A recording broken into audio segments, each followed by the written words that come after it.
May mga party list na suportado si Vice President Sara Duterte sa pagtakbong presidente sa 2028. Pero dito ako may tiwala kay BH Party List. Hindi kailanman sumasama yan sa mga buhaya at hindi kailanman iniwan si VP Sara. Ayon dito sa balita ngayon, BH Party List nagpahayag ng suporta sa 2028 presidential bid ni VP Inday Sara. Ipinahayag ng bagong henerasyon Party List ang kanilang buong suporta sa plano ni Vice President Sara Duterte na tumakbo bilang Pangulo sa halalan ng 2028. Sa isang pahayag, sinabi ng dating representative ng BH Party List na si Bernadette Herrera. Teka, itong si Bernadette Herrera, parang bagay itong maging senadora. Kung natatandaan nyo, ito yung nagpapaiyak kay Kimbo.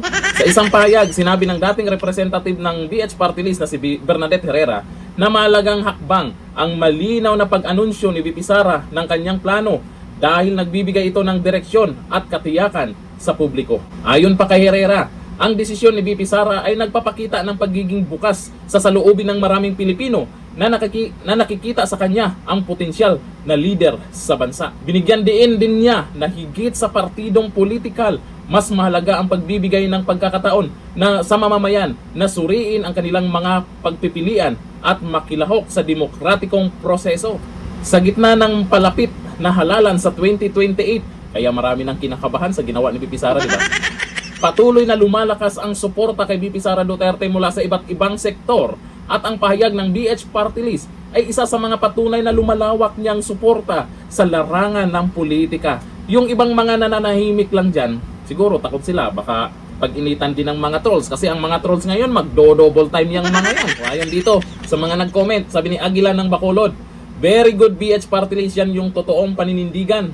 Mabuhay po kayo BH Party List. Sabi ni Alfel Lederato, yan ang unti-unti na yan sila magpahayag ng suporta.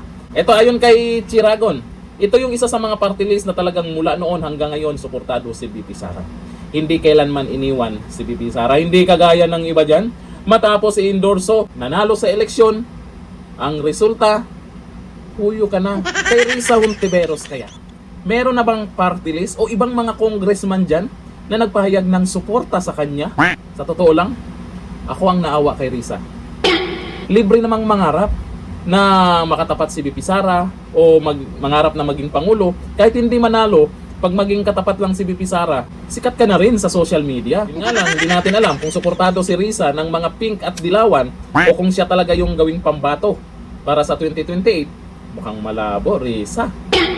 Mukhang iba. Pwede yatang si Lenia.